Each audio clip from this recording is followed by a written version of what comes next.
Habari ya asubuhi, hamjambo. Mungu apewe utukufu. Assalamu alaikum, Bwana Yesu asifiwe. Asubuhi ya leo nataka kuwasalimu tena. Ninamshukuru Mungu kwa kutupa nafasi na kibali ya kuwa hai siku njema na siku mpya kama hii, ili tuweze kukadiria yale ambayo yanapangiliwa na Mungu katika maisha yetu siku ya leo.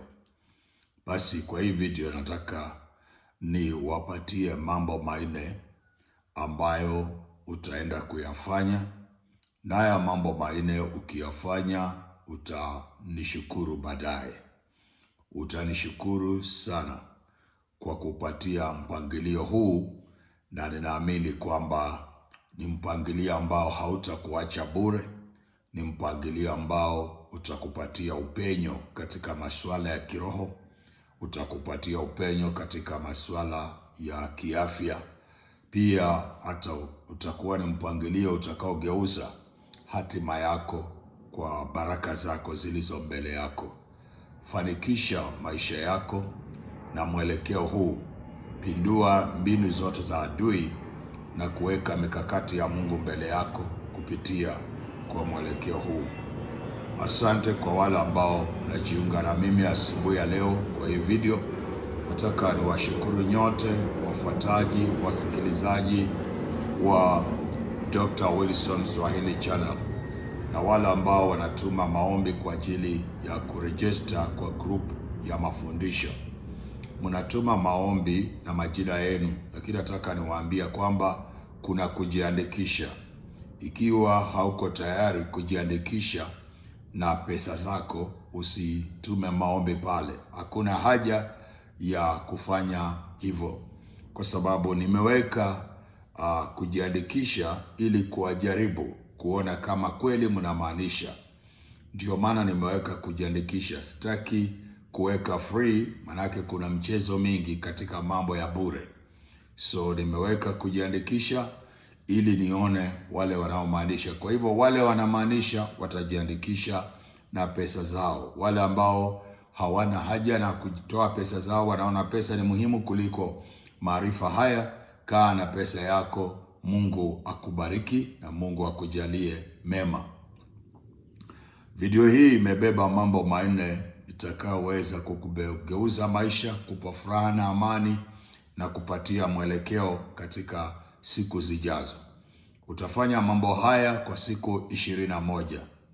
Kaa chini, uandike katika kalenda yako, upangilie mambo yako. Mpangilio ndio kile kitu ambacho kinahitajika katika mpangilio. Katika recipe hii ni mpangilio utakao kupatia mwelekeo mzuri katika maisha yako kwa hizi siku 21. So andika chini uone utaanza lini na umalize lini. Siku ni 21 continue. Siku 21 kuendelea. Sasa kwa hizi siku 21 kuna mambo manne ambayo lazima uyafanye vile nitakavyo kuelekeza. Jambo la kwanza, amka usiku wa manane kuanzia saa 6, ujipangilie na ujipe nidhamu kwamba usiku wa manane kuanzia saa 6 usiku, asubuhi na mapema, midnight, utakuwa unaamka unafanya maombi mpaka saa 9 kwa masaa 3. Uliahidi mtu wa Mungu, uniambie mtu wa Mungu, nimeamua nitaenda kujiweka katika hali hiyo. Kwa masaa 3 utakuwa unafanya maombi. Utafanya maombi gani? Ombea afya yako, uwe salama. Mambo yote ya matatizo na magonjwa na maradhi, watu ukigundua sana saa hii watu wanagonjeka sana. Ukiangalia saa hii kuna udhaifu mwingi sana katika masuala ya afya ya watu. Vitu vingi vimetokea na matatizo mengi katika maisha ya watu. Ninaamini 100% kwamba sasa hivi mtu yeyote anapoenda kupimwa lazima atapatikana na tatizo moja au jingine. So ombea afya yako, Mungu akupatie afya njema. akuepushe na maradhi na magonjwa, vitu vinavyosababisha maumivu na matatizo na madhara, iwe ni vyakula, iwe ni maji, iwe ni hewa yenye tunavuta. Mungu akuepushe, avitakase, uwe na afya nzuri, uishi muda mrefu, uwe na afya na uwe na nguvu, miaka 100, miaka 120, miaka 150, vile unavyotamani, na uwe na nguvu nyingi.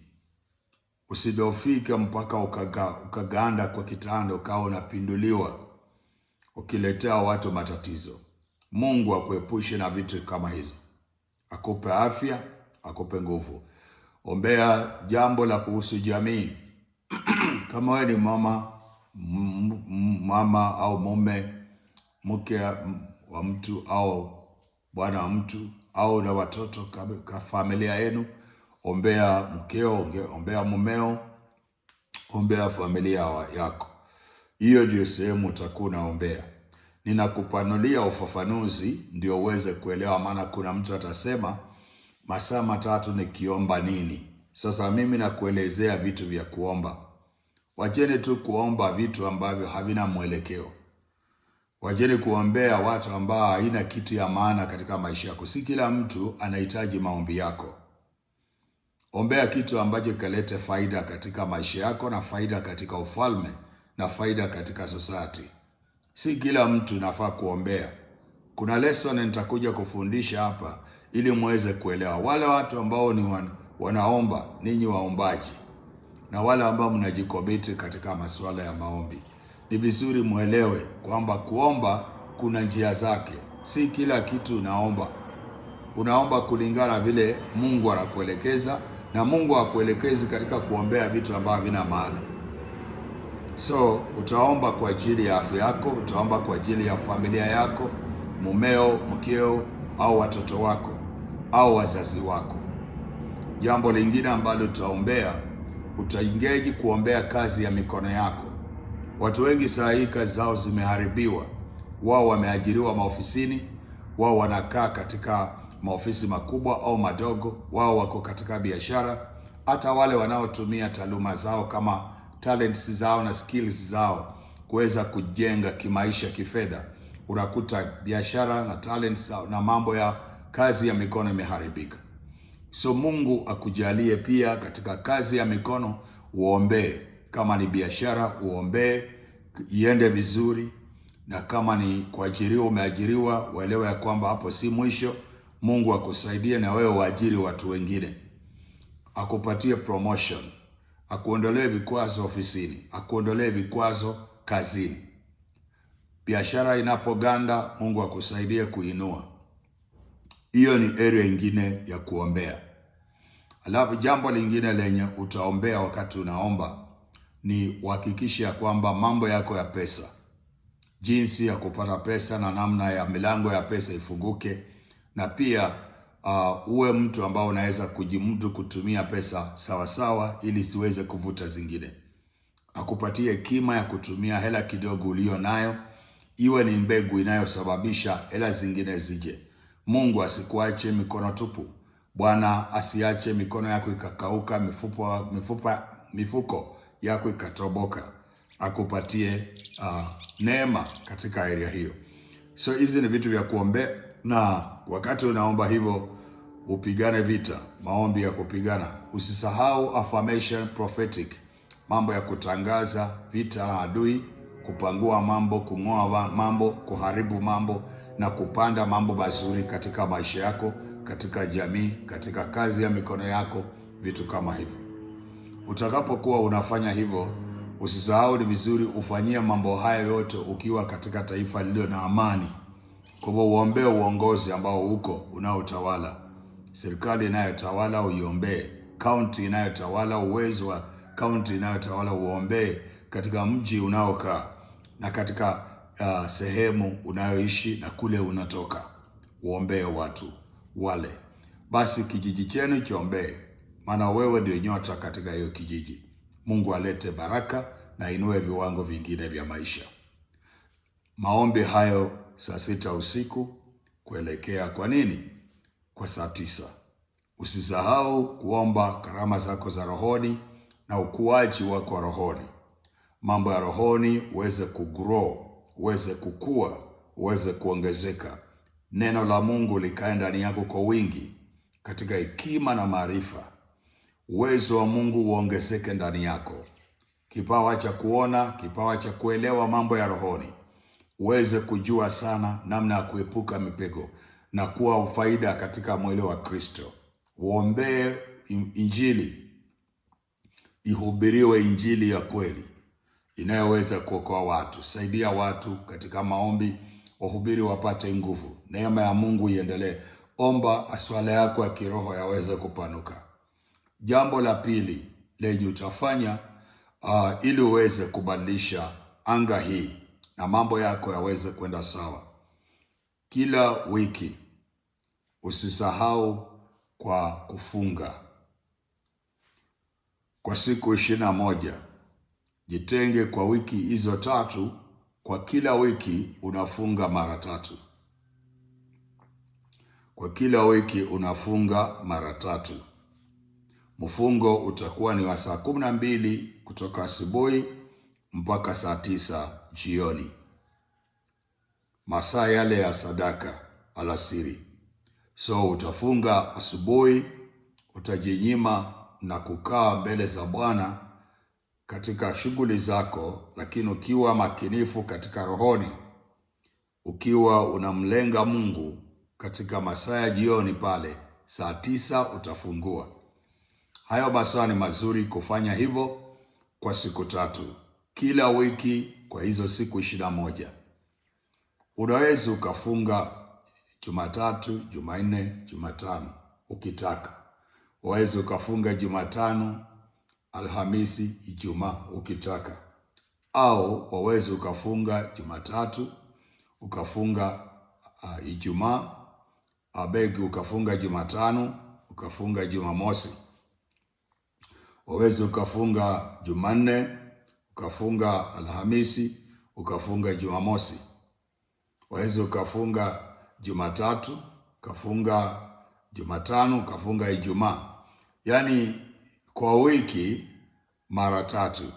Lakini si lazima iwe inafuatana. Unanielewa? Si lazima ukifunga ifuatane. Unaweza funga tu kulingana na vile na kuelekeza. Aidha kama una neema, waweza kufunga kuendelea, ama ukaweza kufunga au ukiachisha. Mungu akusaidie vile utaweza. Lakini kwa wiki iwe target ni mara 3.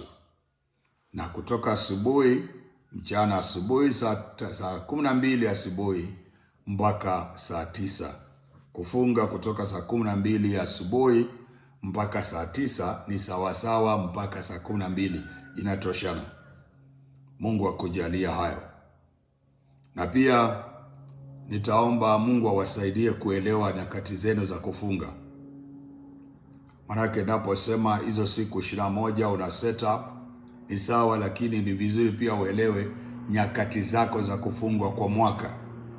Zile nyakati za kufunga kwa mwaka zitakuwa ni more effective kama utapangilia hii katika hizo nyakati. Itakusaidia pakubwa. Basi jambo lingine ambalo utafanya la 3, maana nilisema mambo ni 4 ya muhimu. Jambo la 3 ambalo utaengage nalo kwa kila wiki, hakikisha baada ya siku 7, kwa hizi siku 21 zigawanye mara 3. Baada ya siku 7 ukiwa umeanza ile siku ya 7, tafuta dhabihu. Tafuta sadaka aina ya dhabihu. Kuna watu nikifundisha mambo ya dhabihu hawaelewi.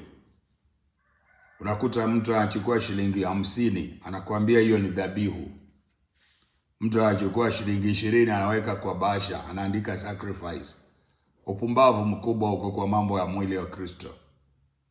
Michezo mingi. Mtu anakuandikia shilingi 100, anakuambia hiyo ni sacrifice. Nimeweka hapo, ninataka shamba langu irudi kwangu, ninataka mume wangu arudi, ninataka contract ya milioni 5. iwekwe kwangu. Ninataka anakurundika mambo, anaandika kwa karatasi, mambo ambayo ni mengi anayaweka kwa karatasi, alafu anaandika hiyo basha, anaweka ndani shilingi 100, anaandika sacrifice. Nyinyi hamjajua sacrifice ni sadaka aina gani. Dhabihu si sadaka ya kawaida. Dhabihu ndio sacrifice offering kwa kizungu. Dhabihu, mkijua kutoa dhabihu katika masuala kama haya yenye nakueleza, utafute dhabihu yenye utatoa kwa wiki 3. Kila siku 7 unatoa dhabihu. Uwe mtu unatoa dhabihu, sacrifice. Viwango vya sacrifice mimi sitaki kujua, lakini iwe imehitimu kuwa sacrifice, iwe ni dhabihu, una sacrifice. Sasa ukishapata kusacrifice, uitoe kwa mhubiri ama mtumishi wa Mungu aliye wa rohoni, anayekuelewa kiroho, anayeweza kutabiri mambo juu yako, anayeweza kutamka mambo kuelekea katika hiyo dhabihu uliyoitoa, anayekuelewa kile unafanya kwa hizi siku 21. Ukienda tu kwa kanisa yenu na uweke kama dhabihu, inakosa mlango wa kuingia, kwa sababu yule nabii aliye kwa hiyo madhabahu haelewi anga lako lenye unafuata. Sasa ile anga nakupatia ni uelewe kwamba dhabihu unaitolea kwa ajili ya hiyo. Unatoa kwa siku 7. Baada ya siku 7 unatoa dhabihu. Unaitoa kwa mhubiri ambaye ana neema, anajua hiyo mambo ya rohoni. Si mtu wa dini tu, si mtu tu mhubiri ati ni pastor, ni mchungaji, ni nabii, ni mwalimu. Wako wachungaji wengi ambao si wa rohoni, wako maaskofu hawana rohoni kabisa, ni watu wa dini tu. Wako watu ambao ni wa manabii, wanaojiita manabii, lakini hawana hata usemi wa neno la Mungu, wala hawaoni mambo yoyote katika anga la kiroho. Ndiyo maana unaona katika mtandao wangu hapa niko na wahubiri wengi, niko na manabii wengi, niko na watu wa aina mbalimbali ya aina hiyo, ili waweze kufanya nini? Waweze kusaidika.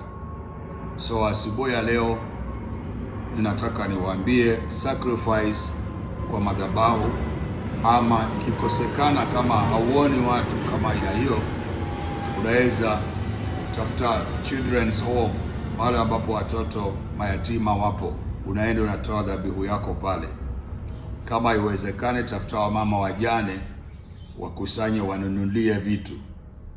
Kwa hiyo pesa itakuwa umetoa sacrifice yako pale.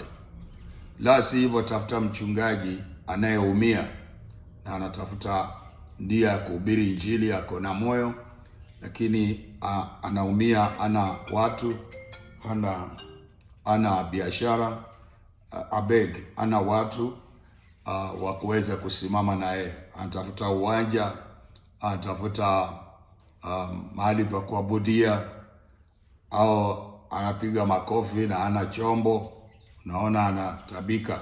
Mhubiri anayejituma, anayetafuta, aliyejitolea lakini hana uwezo, nenda kaweke sacrifice yako kwa huyo mtu, basi itakusaidia pakubwa.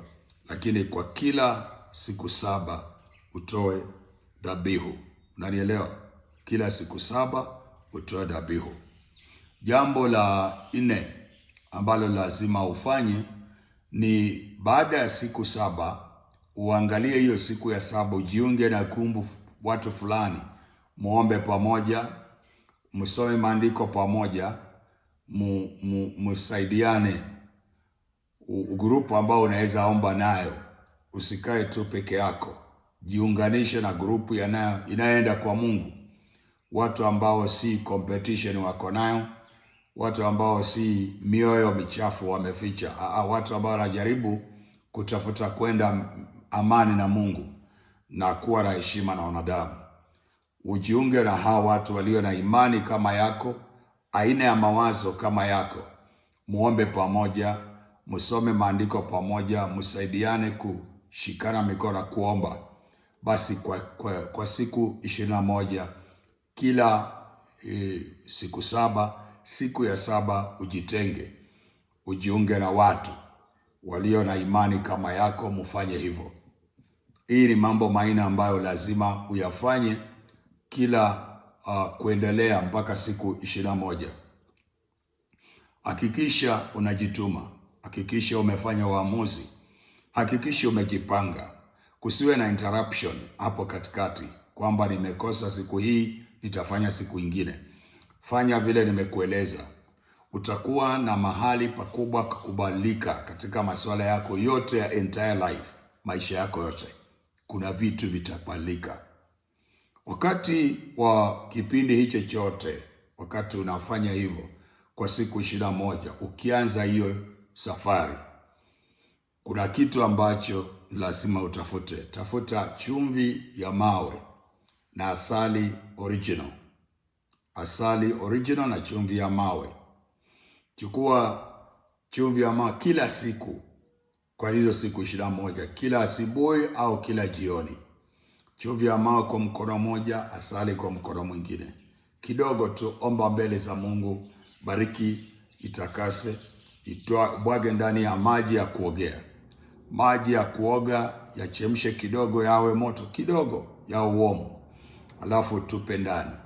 Utakuwa unaoga hiyo mara moja kwa siku mpaka siku 21 ziweze kuisha. Unanielewa? Iwapo wewe ni mtu ambao unajua unaoga mara 2, mara 3 kwa siku, haina shida, utaoga hiyo kuoga kwa kwingine, lakini hii lazima iwe ni ya kwanza au iwe ni ya mwisho. So uoge namna hiyo, na utakuwa unaoga na sabuni hii. Tafuta sabuni hii, inaitwa Kingly Spiritual Super Soap. Kingly Spiritual Super Soap. Hii sabuni ina mambo yake ambayo siwezi kuyafundisha hapa, lakini mimi kama mtu wa rohoni hapa nimekuadvise tu, wakati huyo kipindi chote usioge na sabuni nyingine, oga na hii sabuni. Wakati unatumia ile chumvi, umeweka ndani asali kwa maji yako, alafu unaoga na hii sabuni. Ukishaoga hii aina ya kuoga huku, usikaushe mwili wako na taweli. Acha mwili wake ukauke wenyewe, maji yakaukie kwa mwili yenyewe. Alafu yakisha ganda ndipo utavaa nguo. Unafanya hivi kwa kipindi 21. Siku 21 zikiisha, mungoje Mungu uniambie tayo kama hujaona ushuhuda, kama hutaona mabadiliko. Lazima mambo yako yatabadilika. Lazima nitakuona kwa anga ingine, lazima nitakuelewa, lazima kuna testimony, kuna ushuhuda utakaotokea. Na mambo haya nimekuambia ni ya lazima, yatalete mabadiliko. Adui atapigana na wewe, lakini ujue kwamba utakapofanikisha mambo haya, lazima utakuwa na ushindi fulani, sehemu fulani katika maisha. Bwana atakuondolea mikosi na vitu vingi vitabadilika. Mungu akubariki na kupatie neema ya kufanya haya asubuhi ya leo. Asante, tukutane kwa video itakayokuja. Bye bye.